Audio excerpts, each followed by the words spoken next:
টানা ৩ দিন ধরে অগ্নিগর্ভ দিল্লির রাজপথ। নিট প্রশ্ন ফাঁস কেলেঙ্কারি থেকে শুরু করে সোনম ওয়াংচুকের আমরণ অনশন, সরকারের ঘুম কেড়ে নেওয়া এই গণ আন্দোলনের আসল সত্যিটা কি? কেন আজ উত্তাল গোটা রাজধানী? দিল্লির রাজপথ এখন আর শুধু বিক্ষোভের জায়গা নয়, এটি দেশের শিক্ষা ব্যবস্থা, প্রশাসনিক জবাবদিহি এবং রাজনৈতিক অচলাবস্থার এক নতুন কেন্দ্রবিন্দুতে পরিণত হয়েছে।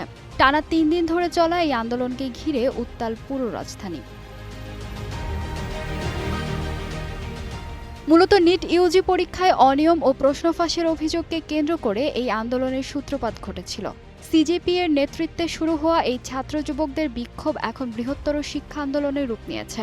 যন্তর মন্তর থেকে সংসদ অভিযানের ডাক দেওয়া হলে বিপুল সংখ্যক ছাত্রছাত্রী ও যুব সমাজ তাতে অংশ নেন, যার জেরে পুলিশের সঙ্গে তীব্র ধস্তাধস্তি ও উত্তেজনা ছড়িয়ে পড়ে।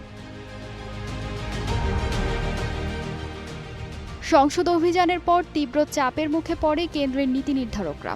পরিস্থিতি সামাল দিতে কেন্দ্রীয় স্বাস্থ্যমন্ত্রী জেপি নাড্ডার সঙ্গে বৈঠক করেন আন্দোলনকারী সংগঠনের প্রতিনিধিরা। শিক্ষা ব্যবস্থায় সংস্কার, স্বচ্ছতা ফিরিয়ে আনা এবং ক্ষতিগ্রস্ত পরীক্ষার্থীদের জন্য ন্যায় বিচারের দাবি জানানো হলেও প্রথম দফার সেই বৈঠকে এখনও পর্যন্ত কোনো চূড়ান্ত সমাধান সূত্র বেরিয়ে আসেনি। এই পুরো আন্দোলনের আরেকটি বড় কেন্দ্রবিন্দু হলেন বিশিষ্ট পরিবেশকর্মী ও শিক্ষাবিদ সোনম ওয়াংচুক।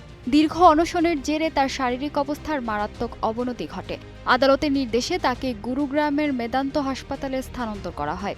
বর্তমানে তার শারীরিক অবস্থা স্থিতিশীল রয়েছে এবং খোদ কেন্দ্রীয় মন্ত্রীরাও হাসপাতালে গিয়ে তার স্বাস্থ্যের খোঁজ নিয়েছেন। এই ছাত্র আন্দোলনকে ঘিরে দেশের রাজনৈতিক পারদও চড়েছে তুঙ্গে।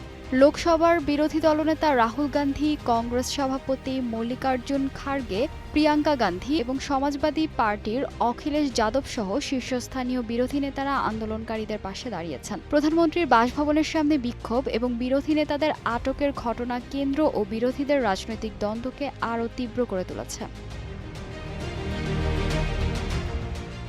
বিশ্লেষকদের মতে এই আন্দোলন কেবল কয়েকটি পরীক্ষার দুর্নীতির প্রতিবাদ নয়, বরং দেশের তরুণ প্রজন্মের ভবিষ্যৎ এবং সরকারি ব্যবস্থার কার্যকারিতা নিয়ে জমে থাকা গভীর ক্ষোভের বিস্ফোরণ। কেন্দ্র একদিকে কঠোর প্রশাসনিক অবস্থান নিয়েছে, অন্যদিকে আলোচনার দরজাও খোলা রেখেছে। ফাহিমা সুরভি, নিউজ ডেস্ক, গ্লোবাল টেলিভিশন।